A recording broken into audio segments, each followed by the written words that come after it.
հայրն ու իմ որդին ես դու նոր բարն ու հին այգին ես դու իմ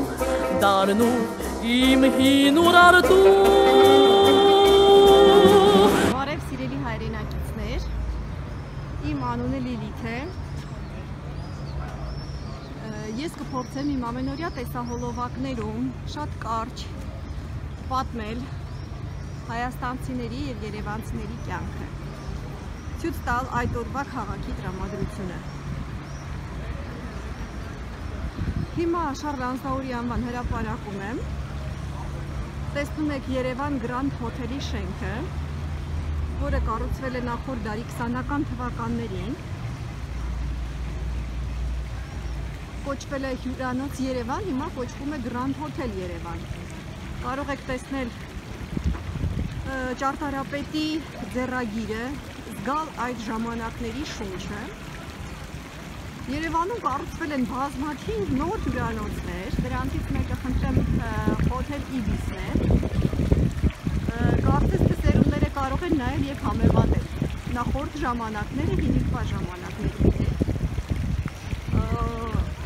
Հին հյուրանոցի ճարտարապետությունը և նոր հյուրանոցի ճարտարապետությունը, չգիտեմ, իմ կարծիքով ուղղակի տուփ է, կառոպկա, այսպես իսկ այն Grand Hotel Երևանի որ նայում ես, զգում ես ձեռագիր, զգում ես հոգի, ամեն դեպքում։ Երևանում առավոտվանից շատ շոկ էր, բայց հիմա եղանակը փոխվել է, ամպեր են կուտակվել, Երևանի վրա տեսնում եք, անձրև է տեղալու, փորձեմ արագ նկարել, որպեսզի չթրջվեմ։ Շարլ Ազնավուրի հրապարակում է գտնվում նաև Զոդիակ կոչվող շատրվանների խումբը, ասեմ, որ Երևանում շատրվան, ոչ մի շատրվան միացված չեն աշխատում, չգիտեմ ինչի դա կապում են պանդեմիայի հետ, ինչ կապ ունի չեմ կարող ասել։ Ամեն դեպքում շատ լավ կլիներ, որ շատրվանները աշխատեին։ Շատրվանները նույնպես բնութագրում են մեր Երևանը։ Ուրեմն Մոսկվա կինոթատրոնը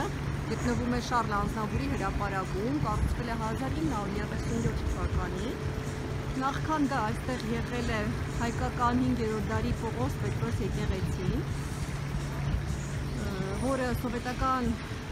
միության ժամանակ քանդվել է և 37 թվականին կառուցվել է կինոթատրոն Մոսկվան։ Շատ գեղեցիկ շենք է, էլի կա ձեռագիր, կա ոգի,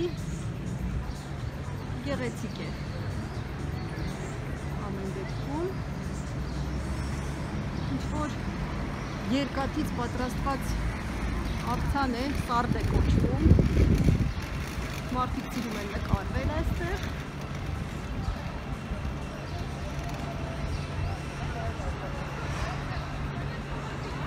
Լույսերը վառվում են, երևանյան սրճարանները պատրաստվում են երևանյան երեկոյին, բայց իհարկե տուրիստներ չկան,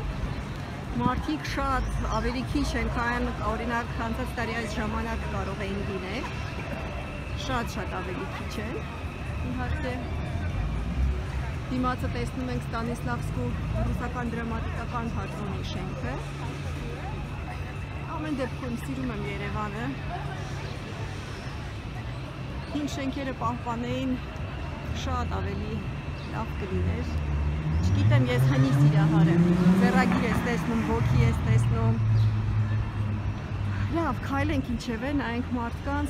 տեսնենք ինչով այսօրվա տրամադրությունը Երևանի, ասեմ առավոտվանից շոկ էր, հիմա ամպեր է կուտակվել։ Մարդիկ կարող եք տեսնել դիմակներով են, դիմակ կրելը պարտադիր է Երևանում և Հայաստանում։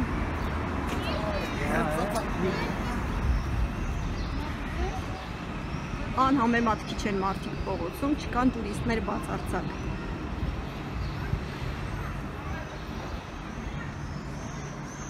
Կքայլեմ երևի թե մինչև Սայաթնովա խաչմերուկ,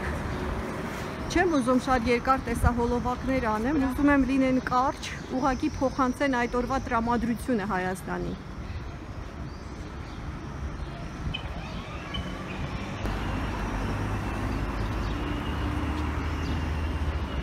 Հատում ենք Թումանյան փողոցը։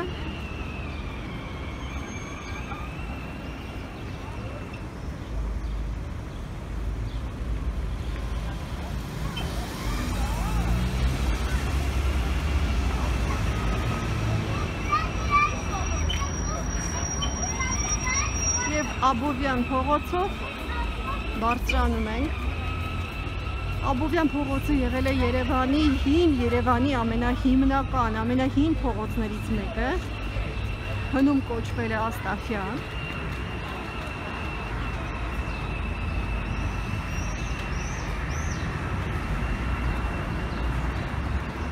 Սրանք արդեն սովետական ժամանակաշրջանի շենքեր են։ Ոնց եմ սիրում այս բալկոնները։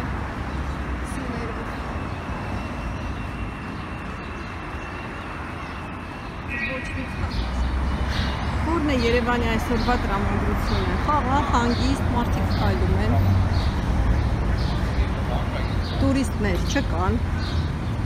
Փողոցները շատ ավելի հանգիստ են եւ քիչ մարդաշատ։ Առավոտից շոքեր պատրաստվում է անձրևել, ինչև է սպասում ենք, սիրում ենք անձրևը Երևանյան շոկի ժամանակ։ Հաստորեն Երևանի այսօրվա տրամադրությունը անձրև։